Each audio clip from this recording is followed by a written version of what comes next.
Hello everyone, welcome to my channel, welcome back to my channel, welcome back to this album ranking series where I'm going to rank my favorite singers' albums. Why did that take me 40 days and 40 nights to come up with? If you cannot tell by the shirt I'm wearing, this time we're ranking my favorite Halsey albums. Now, Halsey holds a special place in my heart, okay? I've really started to notice her and discover her and listen to her and stan her. I'm not a stan anybody anymore because stan Twitter, stan culture is psychotic. Back in 2015 when Badlands was around, I think I just caught onto it when it was like making rounds. It was all over Tumblr. Like if you weren't on Tumblr in general back in 2015, you missed out. It was a time. But Tumblr from like 2011 to 2015 when I was really active on it, aka when I was a minor, like should not have been seeing half the shit that was on Tumblr. Like my god, people who have never been on Tumblr, let me just paint you a picture of what Tumblr used to be, okay? You know, before some PM, you just got home from school, you want to do a little brain rot before you do your homework, you know, maybe get a little snack, a little dinner. You're like, oh my god, I wonder what my faves are up to. My faves at this point were Demi Lovato, Ariana Grande, Fifth Harmony, you know the gist. And I would see like, you know, Fifth Harmony performing on GMA, you know, doing the thing, doing promotion. And then you scroll down and the next post is two people just going at it. And it's like, whoa, this really isn't a classic party, is it? And Tumblr is where Halsey got her start, where she had a name for herself, got big, and the rest is history. And also, if you do not know, Halsey is one of the people who inspired me to write poetry because she's a poet. And, you know, we all know it, you know, go by I Would Leave Me If I Could, 5-year anniversary. Now, looking at my Apple Music, the order of which Halsey has released her albums, I think is my ranking. Hear me out, let me cook, let me sizzle, let me fry. We have Badlands. Badlands is the fucking blueprint. Sorry, I have to like scream a little bit because there's construction going on outside. Love that for me. Like, aren't y'all done? It's been like a month. Badlands is the blueprint for me. When you think of Badlands, you think of You Were Red and You Liked Me because I Was Blue. You think of the blue hair. You think of the iconic visuals. And I just went to the Back to the Badlands tour about a month ago, which if you have not gone, go. Even though she already went to your hometown, whatever the fuck, just go. Just go. And it's so worth it. And it is the best Halsey show that I have been to, and this is coming from someone who has seen Halsey through all the albums besides Manic. You know, RIP to her. I went to the album release party. Like, it's a really difficult time for me. It is the best show ever. Like, Halsey knows I put on a show for free or for a fee. Yes. And then we go on to Hopeless Fountain Kingdom. I think I'm a bit biased when I say that Hopeless Fountain Kingdom is my second most loved Halsey album, because this album, this like release, when it was released like the day of, it was the first time that I had ever seen Halsey. And you know, it was just a time to be alive. It came out at the perfect time. So I think all of these albums also came out at the perfect time for me too. Like, it's like, bitch, you know what I was going through. Like, are you reading my diary? Are you in my notes app? Like, what is the tea, diva? Because I was going through a breakup, if you want to call it that. Like, Now or Never, Bad at Love, which I hope I'm a little bit better at. The prologue, like, this is such a story. Like, I love a good storytelling album. And then we have Eyes Closed, which I think was co-written or co-produced by The Weeknd. If these two divas do not get in the studio together and release a song together, like someone get these two in the studio together, like ASAP no Rocky. Like, I'm really tired of this shit. I just love it. It was time to be alive again. The visuals were just on fucking 10. Like, she ate that. Then we have Manic. Oh my god, Manic, the little diva that you are. If I had to recommend an album by Halsey to somebody, it would either be Manic or Badlands. Manic, oh, she's Manic all right. She's Manic all right, because you have, you know, You Should Be Sad, a little country bumpkin, you know, number. Then you have Killing Boys.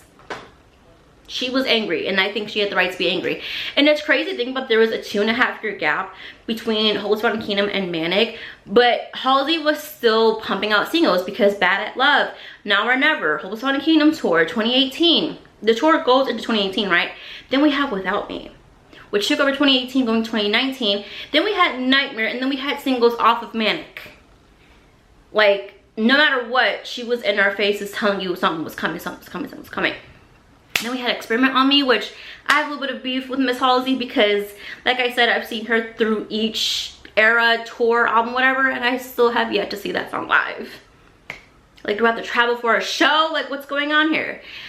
But yeah, Manic, oh, the baby, the diva that she is. I think Manic is like my #1 or #2 most streamed album of 2020. Like, that and After Hours are sisters, and Badlands and Beauty Behind the Madness are also sisters. Again, get in the studio, Abel and Ashley. Oh, double A again, period. #4, we have If I Can't Have Love, I Want Power. And this was a complete shock to me because I really didn't think that Halsey was working on new music because she was pregnant, she had her own makeup brand. You know, I'm thinking she is taking a break, she's resting. I don't think she knows what either of those words are or what they mean, because I feel like she has never done that in the 10 years that she's been popping out and around.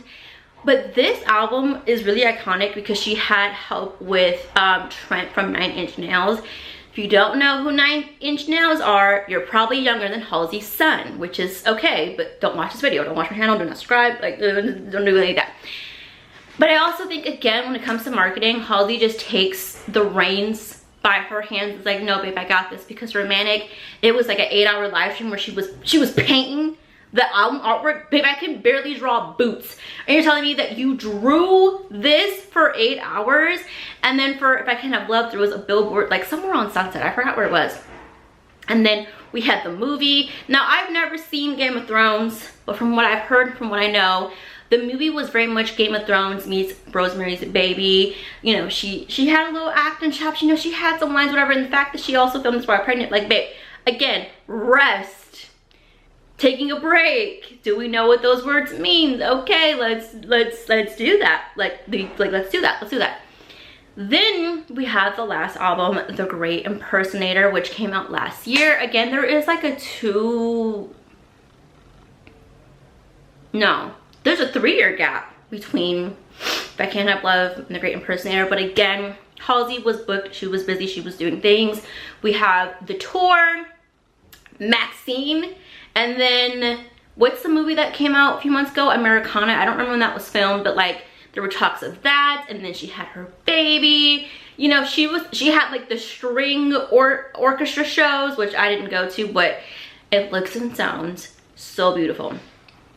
Jealous for those of y'all who got to go.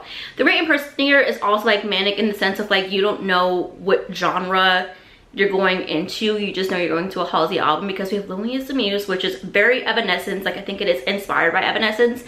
Then we have Dog Ears. Then we have Hometown.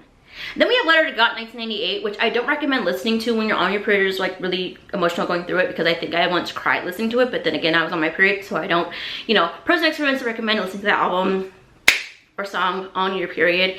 It is a very heartbreaking song. Halsey was angry with the things that had happened in the past 3 years between the two albums.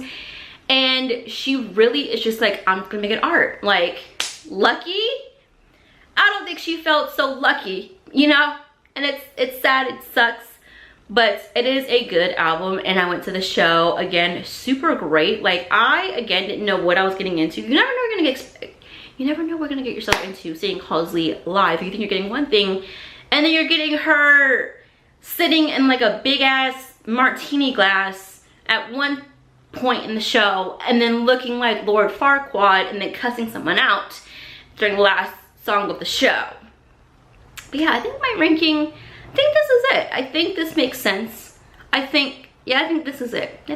Let me know what your ranking down below.